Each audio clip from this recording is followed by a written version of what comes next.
Bonsoir mesdames et messieurs et très ravi de vous retrouver pour cette nouvelle édition. L'actualité de ce 3 août 2016, c'est l'adoption en Conseil des ministres d'un décret portant protection du domaine scolaire. Le gouvernement a aussi décidé du démarrage des travaux de réhabilitation et d'extension de l'hôtel Azalaï. Le ministre de l'Énergie s'imprègne des conditions de travail à la Sonabel. Alpha Oumar Dissa a visité les installations et s'est entretenu avec les cadres de la société. L'opération curage des caniveaux, la campagne continue. Agents de la municipalité et personnes de bonne volonté sont à pied d'œuvre pour assainir la ville de Ouagadougou. Le gouvernement burkinabé a adopté un décret portant protection du domaine scolaire. Le ministre de la Communication a annoncé à l'issue du Conseil des ministres la prise de mesures contre la présence des débits de boissons aux alentours des écoles et du renforcement de la sécurité dans les milieux scolaires. Et le démarrage des travaux de réhabilitation et d'extension de l'hôtel Azalaï a aussi eu l'approbation du Conseil. Le ministre Rémi Fulgence Danginou s'exprime au micro de Gaël Rodrigue.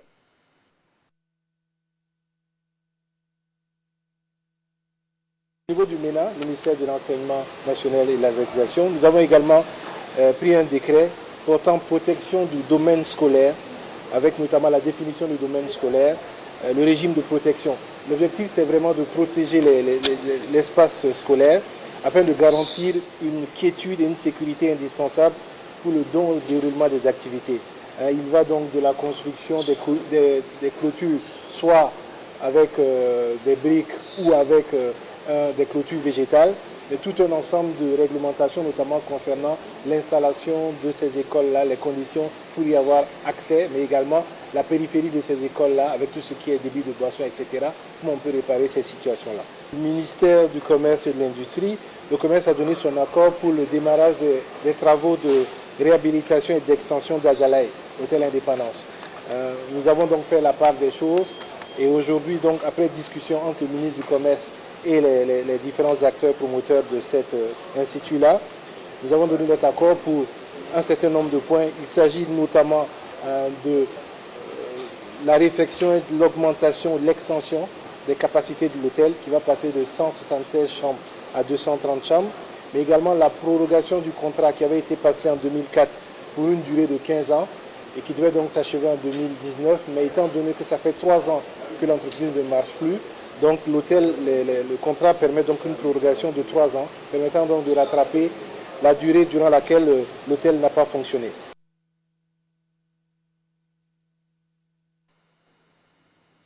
Un fait de vol, un autre de détournement de deniers publics et un troisième relatif au non-respect de la réglementation de passation des marchés publics. Ce sont là les dossiers inscrits à l'ordre du jour du Conseil de discipline du ministère de l'administration territoriale. La session prend fin demain, suivant ce reportage d'Hassan Nakro. Analyser les dossiers de détournement de deniers publics et assainir les fichiers des partis et formations politiques, tel a été l'objectif de la rencontre tenue ce 3 août 2016 par le Conseil de discipline du ministère de l'administration territoriale et de la sécurité intérieure. En présence des hommes des médias, le directeur général de la liberté publique et politique a fait le point des dossiers de cas de détournement et malversation déjà constatés. Nous avons un fait de vol qui est reproché à un agent. Et il faut préciser que ce fait de vol est reconnu par l'agent concerné et n'a pas fait l'objet de procédures pénales, ce qui permet au conseil de discipline de se saisir. Il y a aussi un fait de détournement des deniers publics et globalement également un fait de non-respect de la réglementation en matière de passation de marchés publics.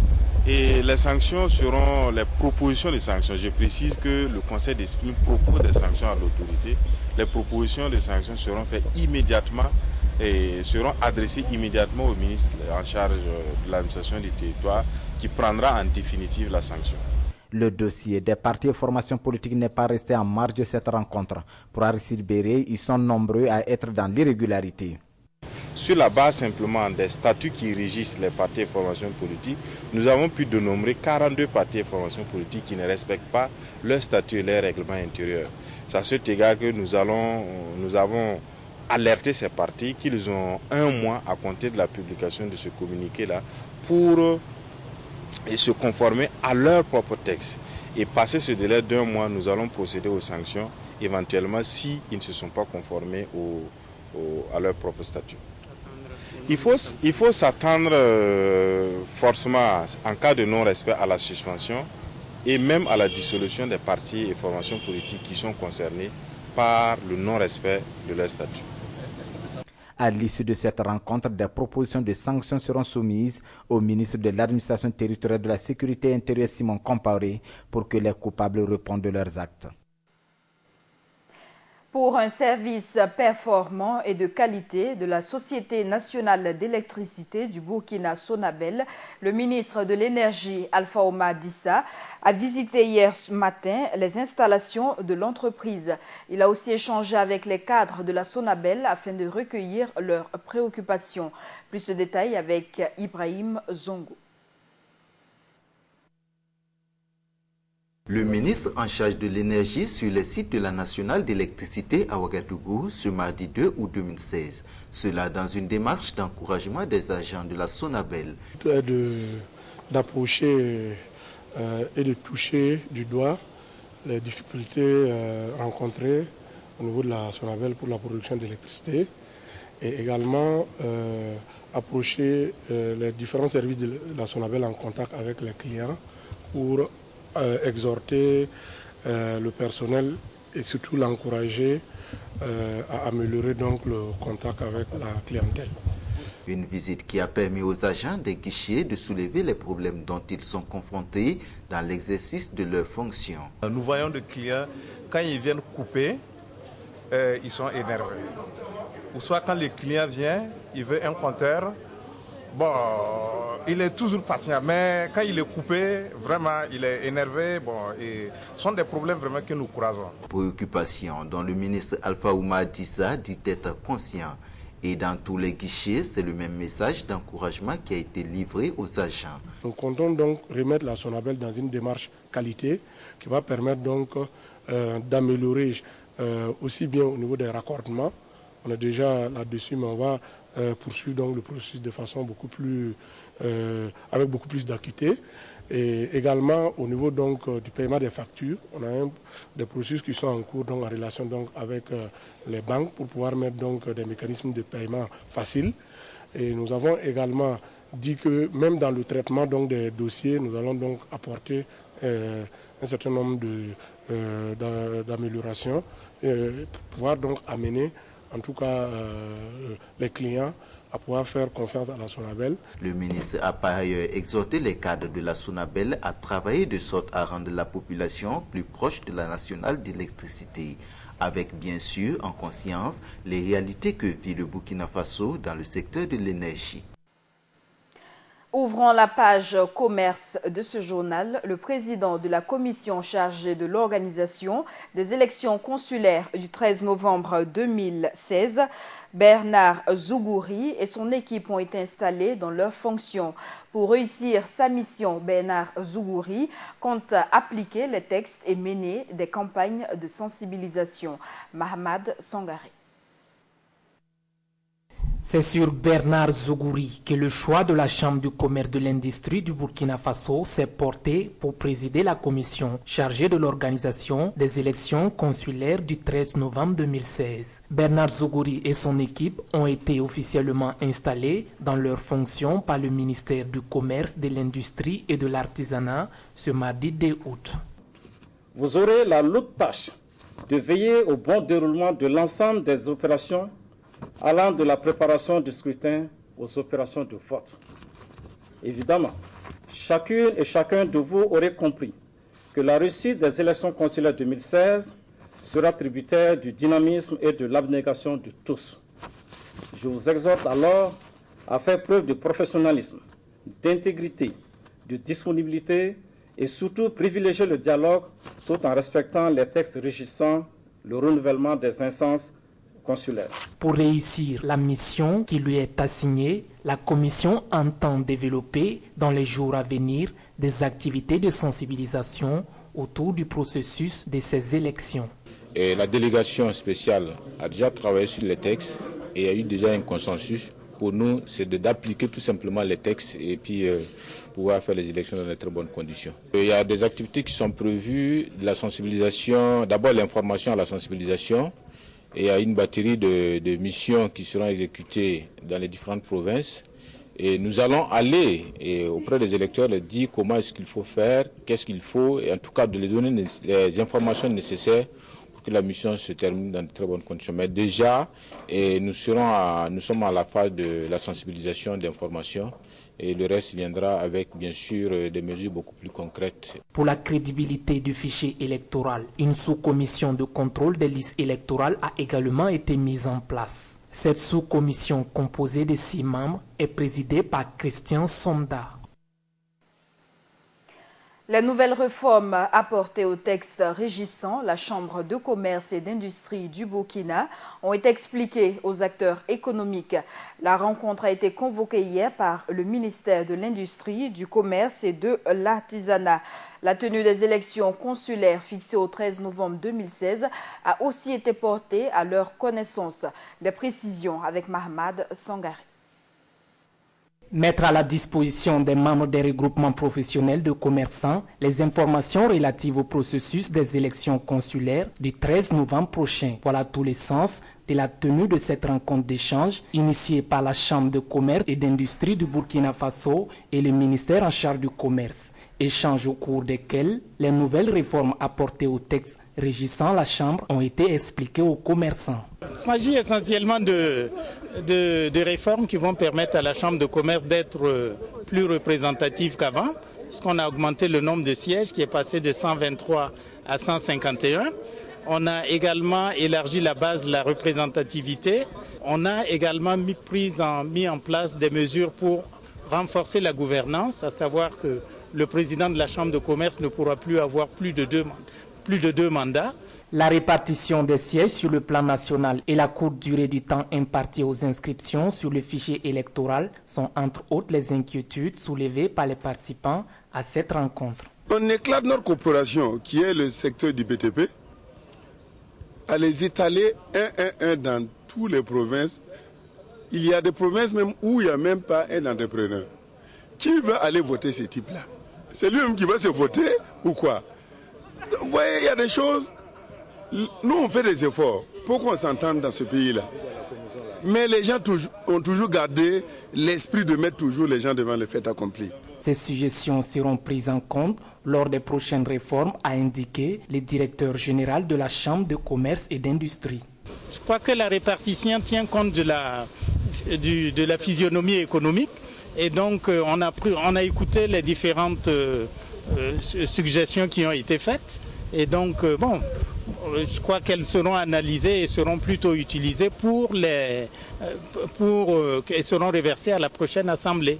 Au-delà de la présente rencontre, la Chambre de commerce et d'industrie du Burkina Faso entend également sillonner d'autres villes du Burkina afin d'expliquer aux autres structures concernées ces différentes réformes.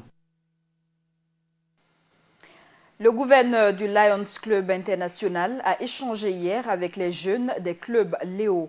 Au cours de cette assemblée générale, il a été question de réfléchir ensemble à comment atteindre les objectifs dans la réalisation des œuvres sociales.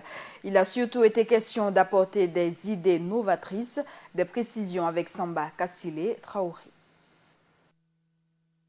Les leaders du Lions Club International ont tenu une assemblée générale le 2 août 2016 avec les Léo Club. Une assemblée générale qui a un sens symbolique selon le gouverneur des Lions Club.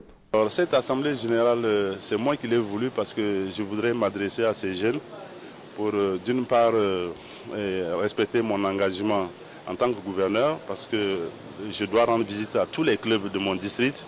Et dans les clubs, il y a les clubs Léo, il y a les clubs Lyon. Et j'ai préféré rencontrer en prélude les Léo pour leur tenir le langage suivant, leur expliquer qu'ils sont dans une organisation de club service la plus importante et qu'ils doivent profiter de l'expérience de ces aînés. C'est pour leur dire aussi que dans la vie, ils doivent réussir. Les Lions Club œuvrent pour l'encadrement des Léo Clubs en leur inculquant leur expérience de vie. Et les attentes du gouverneur vis-à-vis de ces Léos sont claires. Ah non, les attentes sont fortes. C'est d'abord essayer de nous aider à réaliser nos œuvres sociales, c'est-à-dire à participer, à soulager la vie par là, à aider d'autres jeunes à avoir des perspectives de vie. C'est également nous aider à approfondir, à innover, parce que les jeunes nous aident beaucoup à innover, parce qu'une organisation qui a des jeunes à côté cherche toujours à s'améliorer, parce que ce sont des gens quand même qui sont de nos sociétés, dans les sociétés modernes en tout cas, ils sont vraiment à la page. Les jeunes du Léo Club, ravis de cette assemblée générale, promettent de leur côté de suivre à la lettre les conseils de leurs aînés du Lions Club. Et nous l'annoncions en début de journal, l'opération de curage des caniveaux lancée par le maire de la ville de Ouagadougou se poursuit. De manière citoyenne, des Ouagalais ont nettoyé les canaux d'évacuation des eaux pluviales devant leur porte ou dans le quartier. Les hommes de la brigade verte de la municipalité ont aussi mis la main à la pâte. Et certains citoyens déplorent le fait que les agents de la mairie ne ramassent pas les tas d'ordures entassés en bordure des voies. Suivant ce constat de l'Iradon, Philippe Ada. Des jeunes gens en lutte pour démanteler des dalles de fortune, des buttes de terre aux abords des caniveaux qui arpentent les rues de Ouagadougou. La vaste campagne de curage des caniveaux de la capitale burkinabé est bien partie. Vous voyez, à travers l'ensemble des 12 arrondissements de la ville de Ouagadougou, les équipes qui se sont déployées avec l'appui et des groupements associatifs et des populations et des personnes ressources pour assurer le curage de l'ensemble des caniveaux de notre ville afin de minimiser les risques d'inondation. Munis de matériel modeste, les populations montent aussi au front et vident les caniveaux obstrués. Vous voyez tout ça là, c'est nous qui a vidé. C'est nous qui a vidé ici. Pour ramasser, le mairie ne vient pas. Ça va les mettre encore, il faut que nous ramasse. Une satisfaction pour le service d'hygiène de la mairie de Ouagadougou. En tout cas, nous apprécions l'accompagnement de la population à sa juste valeur, dans la mesure où elles se sont mobilisées comme un seul homme, comme je le disais tantôt, pour accompagner la commune de Ouagadougou. Mais derrière ce travail satisfaisant et des populations et de la mairie, des plaintes ne manquent pas. La mairie a fait du bon travail, puisqu'ils ont fait sortir des gens, vider les caniveaux, ça c'est bon. Mais ça fait 3 jours de cela, les sables sont toujours au bord du caniveau. Quand il pleut comme ça, la pluie, l'eau va faire entrer le sable dans le trou encore. Bon, ensuite, devant les boutiques des gens, ça dérange leurs clients, ils ne peuvent pas rentrer. La mairie dit avoir bien compris les plaintes et tout en présentant les réalités du terrain, promet de mettre tout en œuvre pour rendre le cadre de vie des populations agréable. Non, c'est leur dire seulement que nous en sommes conscients, comme je le disais tantôt. Bon, ce sont les moyens logistiques qui n'ont pas suivi, mais en tout cas, nous allons essayer de redoubler d'efforts pour que ça soit vraiment immédiatement enlevé, quoi. Tout compte fait, c'est la pleine activité ici, avec pour but de minimiser les inondations devenues récurrentes à Ouagadougou. Gestion des catastrophes naturelles, le Conseil national de secours d'urgence et de réhabilitation CONASUR a tenu hier sa 9e session. Cette réunion se tient au moment où le pays fait face à de nombreuses inondations. Le CONASUR enregistre rien que durant la période de juin à juillet 2016, près de 20 000 personnes sinistrées, des décès ainsi que de nombreux dégâts matériels. Autre actualité, le corps sans vie d'un jeune a été découvert tôt ce matin dans le quartier La Noire-Yiri. La dépouille se trouvait dans un restaurant de fortune où la victime travaillait selon des témoins. Les raisons du drame sont pour le moment inconnues. Le reportage est d'Ibrahim Zongo. Découverte macabre ce mercredi 3 août 2016 au quartier Balkui de Ouagadougou, quartier riverain à la zone de Ouaga 2000. Que ne fut la surprise des populations lorsqu'au réveil, ils découvrent le corps sans vie d'un jeune garçon, la quinzaine révolue gisant dans son sang. Cet endroit aux allures délabrées est un restaurant où la victime y est employée. Ils viennent chaque jour cuisiner et vendre du riz ici. Parfois même, ils y passent la nuit, raconte un témoin. Alertée, la police technique et scientifique est arrivée aux environs de 10h30.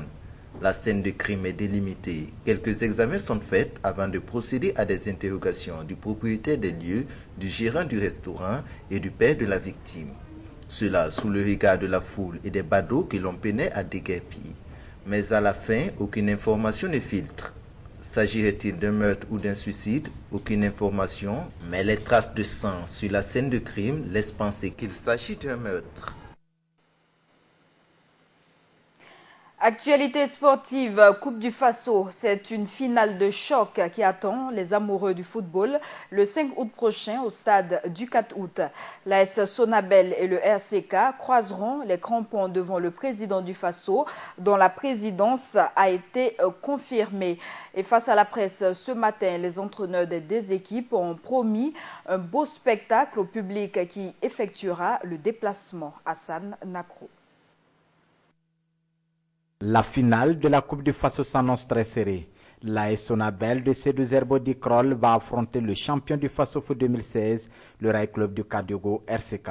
Une finale que l'AS Sonabel compte rapporter à tout prix, sans rivalité, car ce serait le seul titre de sa saison. Si je veux bien m'assurer sur le plan technique, je vais me trouver des joueurs là-bas. Je n'ai pas pris une équipe, cette équipe-là, je n'ai pas mis des joueurs là-bas, et pour le préparer pendant 6 ou 8 mois. Donc il peut y avoir de rivalité. Par rapport à quelqu'un qui a l'équipe depuis, son équipe en place depuis, il n'y a pas du tout de rivalité. On va jouer la finale, ça va rester dans les cadres du football et ça ne va pas dépasser ça. Il n'y a pas de rivalité. Donc je ne vais pas faire trop de commentaires, de comparaisons sur ça. Je sais que je n'ai pas trop façonné et l'AS Sonabel. Du côté du RCK, Kamomalo SC Poulain veut aussi à tout prix remporter ce trophée le vendredi 5 août en présence du chef de l'État, Rochma Christian Kaboré, pour être l'unique club dans le football burkinabé à remporter le championnat de la Coupe du Faso dans la même saison. C'est vrai, c'est peut-être une marque de fabrique de l'AS Sonabel. C'est comme vous l'avez dit ici, une finale ça se joue, ça se gagne. Et pour gagner, il faut marquer des buts. Bon, je ne vais pas dire ici que nous avons fait un travail spécial, rien que pour cette finale. Nous sommes prêts en tout cas pour remporter ce match-là. Ce qui est sûr, assurez-vous, ces enfants-là sont conscients qu'un doublé, ce n'est pas à chaque fois qu'on aura l'occasion dans une carrière pour réaliser en tout cas le doublé. Donc quand on a l'occasion, on ne crache pas dessus. C'est des occasions à ne pas louper. Et c'est un grand rendez-vous. Devant peut-être les premiers responsables de ce pays, c'est une fête. Bon, c'est toujours bien de repartir d'une fête, en tout cas les bras vraiment pleins. Ce ne sont pas les deux clubs seulement qui vont disputer cette Coupe du Faso. Il y a aussi le football féminin qui va opposer les étincelles aux princesses le jeudi 4 août au stade Joseph Konombo en présence de l'épouse du chef de l'État. L'actualité internationale de ce mercredi est marquée par le début du vote des Sud-Africains pour les élections municipales, la reprise des combats au Soudan du Sud et la situation en Cisjordanie. Le point avec Ibrahim Zongo. Les Sud-Africains votent mercredi pour des élections municipales aux allures d'un test pour l'ANC, le parti au pouvoir, dans un scrutin où l'opposition pourrait arriver en tête dans plusieurs grandes villes du pays, une situation inédite depuis la fin de l'apartheid en 1994. Les urnes ont ouvert mercredi à 5h GMT pour ces élections où plus de 26 millions d'électeurs sont appelés à voter, un record dans la jeune démocratie sud-africaine. 3 villes sont au centre de toutes les attentions, la capitale Pretoria, le hub économique Joburg et Port Elizabeth, cité industrielle au bord de l'océan Indien. Au Soudan du Sud, Djouba a été le théâtre de vendredi à lundi d'affrontements entre les forces fidèles au président Salva Kiir et ex-rebelles aux ordres du vice-président Riek Machar. Ce qui s'est passé au Soudan du Sud a détruit la vie de tous. Comme nous qui sommes ici, mais sans nos maris décédés. Ils ne sont pas morts à la frontière, mais au hasard, à cause des combats. Je suis veuve et avec les enfants qui restent avec moi, je ne peux pas résoudre leurs problèmes. La capitale sud-soudanaise a connu ce mercredi une deuxième journée sans combat permettant les premières évacuations des ressortissants étrangers depuis l'aéroport de Djouba, alors qu'environ 20 000 réfugiés ayant fui leur foyer étaient bloqués par l'armée à la frontière avec l'Ouganda. Ce qui est clair, c'est que bien qu'il y ait eu des avancées pour tenter de s'assurer que les gens qui fuient les violences et les combats et la peur qui sévit ici à Wau, il y a un besoin de s'assurer que les services pour davantage de personnes qui viennent des deux directions vers la ville et les quartiers ruraux, que nous puissions leur donner le soutien en dehors des services du camp et les protéger. En Cisjordanie, les autorités israéliennes affirment œuvrer pour la sécurité publique en s'emparant d'animaux errants. Mais pour les Palestiniens, l'objectif est autre. En multipliant confiscation et destruction, l'armée veut les pousser à quitter la vallée du Jourdain, stratégique pour ses terres agricoles et ses réserves en eau. Pour Arif Daragmeh, chef du conseil des villages d'Al-Ameh qui regroupe 26 hameaux de la vallée du Jourdain, les propriétaires ne se sont pas manifestés parce que l'armée leur réclame des amendes allant jusqu'à 2000 séquelles, soit plus de 470 € par arme. Depuis l'année 1967 et notamment durant les années 1970, 1980 et 1990, l'occupant israélien confisquait les moutons et pourchassait les bergers dans les montagnes pour faire pression sur les Palestiniens et pour les expulser. Le KOGA, organe du ministère de la Défense israélien en charge des territoires occupés, explique qu'il s'agit de mesures appliquées depuis des années pour appréhender les animaux qui errent sans surveillance et représentant un danger. La suite de l'actualité internationale, c'est un grand pas qui a été effectué en faveur de la dépénalisation des délits de presse en Côte d'Ivoire. Le gouvernement a adopté ce mercredi un projet de loi portant régime juridique de la presse, excluant la prison, la garde à vue et la détention préventive. Ce nouveau dispositif permettra d'assouplir les conditions de création d'entreprises de presse et de renforcer la liberté de presse dans ce pays. Et toujours en Côte d'Ivoire, l'opposition réclame l'annulation pure et simple de l'augmentation des tarifs de l'électricité. Dans un communiqué, le Front populaire ivoirien dénonce une mesure inique. Le parti de Laurent Gbagbo a également annoncé qu'il compte porter plainte contre le régime d'Alassane Ouattara devant des juridictions nationales et internationales pour harcèlement économique de la population et abus de confiance. Et rappelons qu'en fin juillet 2016, les manifestations sur ce dossier sensible des augmentations des tarifs de l'électricité avaient dégénéré en violence dans plusieurs villes de la Côte d'Ivoire. Le gouvernement français est en vacances. François Hollande a annoncé ce mercredi, à l'issue du dernier Conseil des ministres, que l'exécutif va rester mobilisé face à la menace terroriste. Les ministres régaliens ont pour consigne de ne pas s'éloigner de Paris durant leurs vacances. C'est la fin de ce journal. Merci à tous de l'avoir suivi. L'information continue sur Burkina Info.